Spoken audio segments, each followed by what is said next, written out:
दोस्तों, स्वागत है आपका मेरे YouTube चैनल इंग्लिश बाबू पर। और आज मैं फिर हाजिर हूँ आपके साथ एक नई स्टोरी लेकर। और दोस्तों, आज जो स्टोरी मैं आपके लिए लेकर आया हूँ ये एक शॉर्ट मॉरल स्टोरी है। बहुत ही प्यारी और बहुत ही मज़ेदार अच्छी कहानी है, अच्छे से मॉरल के साथ। उसके अलावा दोस्तों, आज की जो स्टोरी है, इस स्टोरी में आपको कई सारे नए इंग्लिश के वर्ड मीनिंग सीखने को मिलेंगे, उनकी करेक्ट प्रोनाउंसिएशन के बारे में पता चलेगा। और हमेशा की तरह जो इसका ग्रामर का पार्ट है उसे बिल्कुल डिटेल में कवर करेंगे, तो एक एक स्ट्रक्चर को आप बड़ी आसानी से सीख पाएंगे। और उसके अलावा दोस्तों, जिन लोगों ने अभी अभी इंग्लिश सीखना शुरू किया है या जो लोग बिगनर लेवल की इंग्लिश सीख रहे हैं, उन लोगों के लिए वीडियो बहुत ज़्यादा हेल्पफुल होने वाला है। तो चलिए दोस्तों, आज के इस वीडियो को शुरू करते हैं। और सबसे पहले इस कहानी का टाइटल देखते हैं। कहानी का टाइटल है माई बैक इज़ इचिंग। क्या मतलब हुआ दोस्तों? बैक का मतलब पीछे भी होता है, उसके अलावा बैक का मतलब पीठ होता है, तो यहाँ पर इसका मतलब पीठ। माई बैक इज़ इचिंग क्या अर्थ हुआ कि? और दोस्तों, ये जो वाक्य है ये एक प्रेजेंट कॉन्टिन्यूस का सेंटेंस है। प्रेजेंट कॉन्टिन्यूस मतलब ऐसे वाक्य जहाँ वाक्यों के टेल पर रहा है, रही है जैसे शब्द आए, ऐसे वाक्यों में इज़ एम आर का इस्तेमाल हेल्पिंग वर्ब के रूप में किया जाता है। तो क्या अर्थ हुआ? माई बैक इज़ इचिंग, मेरी पीठ में खुजली हो रही है। तो दोस्तों, ये आज की इस कहानी का टाइटल है, शीर्षक है। और अब मैं इसे पढ़ना शुरू करता हूँ। आप लोगों से रिक्वेस्ट है कि आप कहानी को बिल्कुल ध्यान से सुनें। और यदि आज की कहानी में आपको कोई भी नया वर्ड या फिर नया स्ट्रक्चर मिले तो आप उसे नोट करें। और यदि कहानी अच्छी लगे तो लाइक भी ज़रूर करें। तो चलिए इसको शुरू करते हैं। One day uh king saw uh dirty beggar rubbing his back against the palace gates। क्या मतलब हुआ? One day a king saw a dirty beggar. दोस्तों, ये जो वाक्य है ये एक पास्ट इंडेफिनिट का अफर्मेटिव वाक्य है। और जब हम पास्ट इंडेफिनिट में कोई भी अफर्मेटिव का वाक्य बनाते हैं तो वहाँ वर्ब की सेकंड फॉर्म का यूज़ किया जाता है। SEEC का मतलब होता है देखना, और सेकंड फॉर्म है सॉ, SAW। और दोस्तों, कई लोग इसको सा पढ़ते हैं, तो हमें इसको सा नहीं पढ़ना। जो इसकी सही प्रोनाउंसिएशन है वो है सॉ। क्या अर्थ हुआ? वन डे एक दिन, अ किंग एक राजा ने, सॉ देखा, अ डर्टी बैगर बैगर मतलब भिखारी, एक गंदे भिखारी को, रबिंग रब मतलब होता है रगड़ना, और ये फोर्थ में रबिंग रगड़ते हुए, हिज बैक हिज मतलब उसकी अपनी पीठ रगड़ते हुए, अगेंस्ट द पैलेस गेट्स। दोस्तों, अगेंस्ट का मतलब विरुद्ध होता है, खिलाफ होता है, लेकिन ये कंजक्शन है, तो कंजक्शन में यहाँ पर इसका मतलब है से। अगेंस्ट द पैलेस गेट क्या अर्थ हुआ कि महल के दरवाजों से। तो इस तरह से पूरी लाइन का क्या अर्थ निकला कि one day a king saw a dirty beggar rubbing his back against the palace gates. एक दिन एक राजा ने एक गंदे भिखारी को महल के दरवाजों से अपनी पीठ को रगड़ते हुए देखा। आगे देखिए। He told his soldiers to bring the beggar in the royal court. क्या मतलब हुआ? He told his soldiers. दोस्तों, ये जो वाक्य है ये भी एक पास्ट इंडेफिनिट का अफर्मेटिव वाक्य है जहाँ पर सेकंड फॉर्म का यूज़ किया जाता है। टेल का मतलब कहना, बताना या किसी व्यक्ति को कुछ करने को कहना होता है, और सेकंड फॉर्म है टोल्ड। ही टोल्ड उन्होंने, उसने कहा, हिज सोल्जर्स हिज मतलब अपने सिपाहियों को। क्या कहा? टू ब्रिंग मतलब लाना, लाने को, द बैगर भिखारी को, इन द रॉयल कोर्ट इन मतलब में, रॉयल कोर्ट मतलब शाही दरबार में। तो पूरी लाइन का क्या अर्थ निकला? He told his soldiers to bring the beggar in the royal court. उसने अपने सिपाहियों को भिखारी को शाही दरबार में लाने को कहा। Then he asked the beggar, why were you rubbing your back against the palace gates? क्या मतलब हुआ? Then he asked the beggar। दोस्तों, ये जो वाक्य है ये भी एक पास्ट इंडेफिनिट का अफर्मेटिव वाक्य है जहाँ पर वर्ब की सेकंड फॉर्म लगाई जाती है। आस्क मतलब पूछना, और सेकंड फॉर्म है आस्क। देन मतलब फिर, ही आस्क्ड उसने पूछा,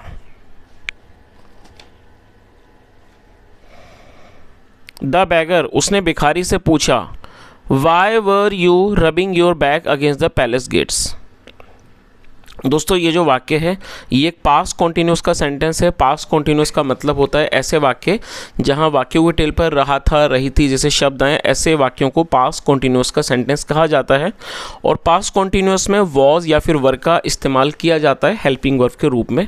साथ में वर्ब की फोर्थ फॉर्म लगाई जाती है। वर्ब की फोर्थ फॉर्म का मतलब होता है आईएनजी फॉर्म, जैसा आप देख सकते हैं ये वर्ब की फोर्थ फॉर्म है, रब मतलब रगड़ना, और ये फोर्थ फॉर्म है रबिंग। और दोस्तों जब हमारा सब्जेक्ट होगा आई, ही, शी, इट या कोई भी सिंगुलर नाउन, तब हमें वॉज का यूज़ करना होगा।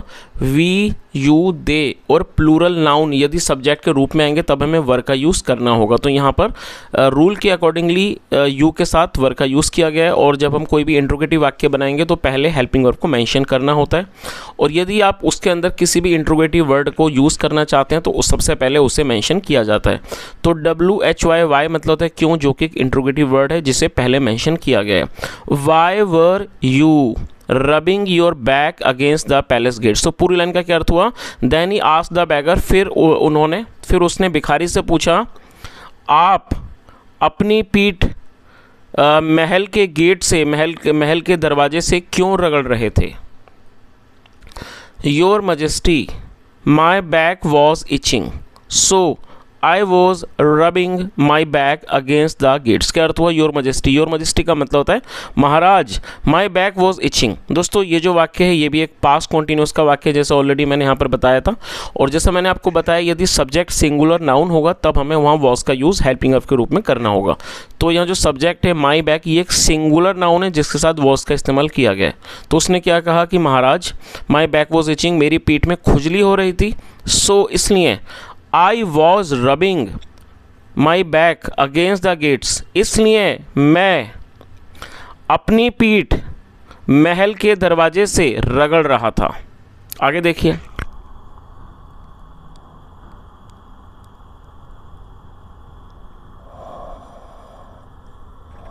The king told his soldiers give 20 gold coins to the beggar. क्या अर्थ हुआ, the king told his soldiers. और ये भी पास्ट इंडेफिनिट का वाक्य है। The king told his soldiers, राजा ने अपने सिपाहियों से कहा give 20 gold coins to the beggar. और दोस्तों ये जो वाक्य है ये एक इम्पेरेटिव सेंटेंस है। इम्पेरेटिव का मतलब होता है आदेशात्मक वाक्य। ऐसे वाक्य जहाँ पर किसी भी तरह का कोई ऑर्डर आदेश दिया जाए तो इस तरह के वाक्यों में सब्जेक्ट को मेंशन नहीं किया जाता है, वर्ब की फर्स्ट फॉर्म और ऑब्जेक्ट का ही प्रयोग करके वाक्य को बनाया जाता है। तो क्या अर्थ हुआ कि राजा ने अपने सिपाहियों से कहा give 20 gold coins to the beggar, भिखारी को 20 सोने के सिक्के दे दो। आगे देखिए, Soon the news spread throughout the kingdom like a jungle fire। क्या अर्थ हुआ, soon the news spread। दोस्तों ये भी पास्ट इंडेफिनिट का वाक्य है जहाँ पर सेकंड फॉर्म लगाई जाती है। स्प्रेड का मतलब फैलना होता है और सेकंड फॉर्म भी स्प्रेड है। और थ्रू आउट का मतलब है पूरा। सून द न्यूज़ मतलब जल्दी ही जो खबर थी स्प्रेड वो फैल गई। थ्रू आउट द किंगडम पूरे राज्य में, लाइक अ जंगल फायर एक जंगल की आग की तरह। तो पूरी लाइन का क्या अर्थ हुआ कि जल्दी ही पूरे राज्य में ये खबर एक जंगल की आग की तरह फैल गई।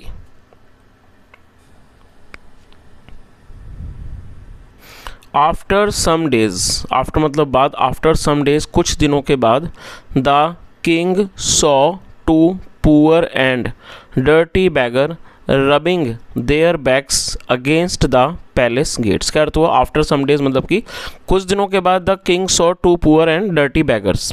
दोस्तों ये भी पास्ट इंडेफिनिट का ही वाक्य है जहां वर्ब की सेकंड फॉर्म लगाई जाती है। सी मतलब देखना, सेकंड फॉर्म सो।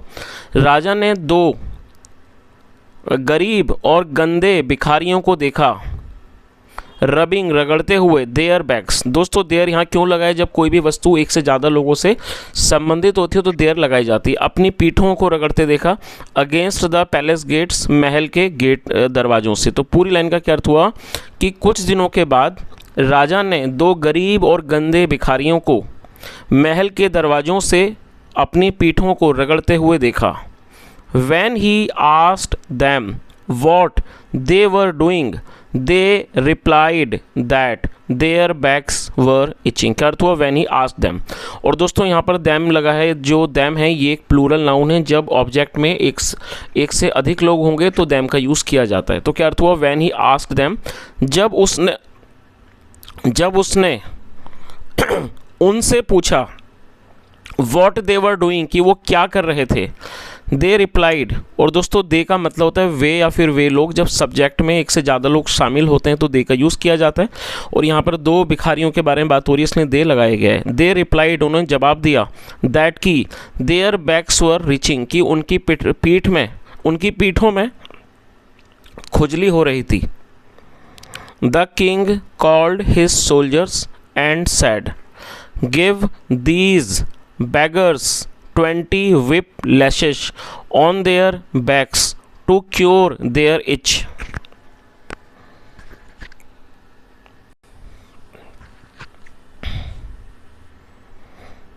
क्या अर्थ हुआ? The king called his soldiers, राजा ने अपने सिपाहियों को बुलाया, एंड सैड, और कहा, give these beggars 20 whip lashes on their backs to cure their itch। दोस्तों ये भी हमारा एक इम्पेरेटिव वाक्य है जहाँ पर वर्ब का प्रयोग किया जाता है बिना सब्जेक्ट का इस्तेमाल किए। और whip lashes का मतलब होता है चाबुक के मार, या कह सकते हैं कोड़े मारना।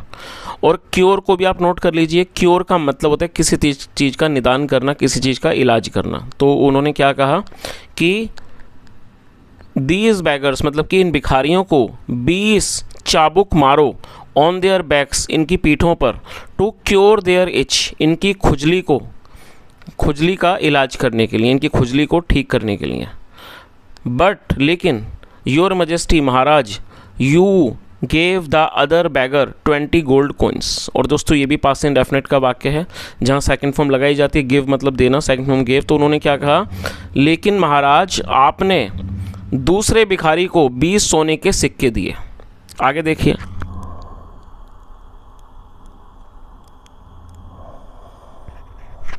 द किंग सैड, राजा ने कहा, ही टोल्ड द ट्रुथ। और दोस्तों ये भी पास्ट इंडेफिनिट का वाक्य है जहाँ पे सेकंड फॉर्म लगाई गई है।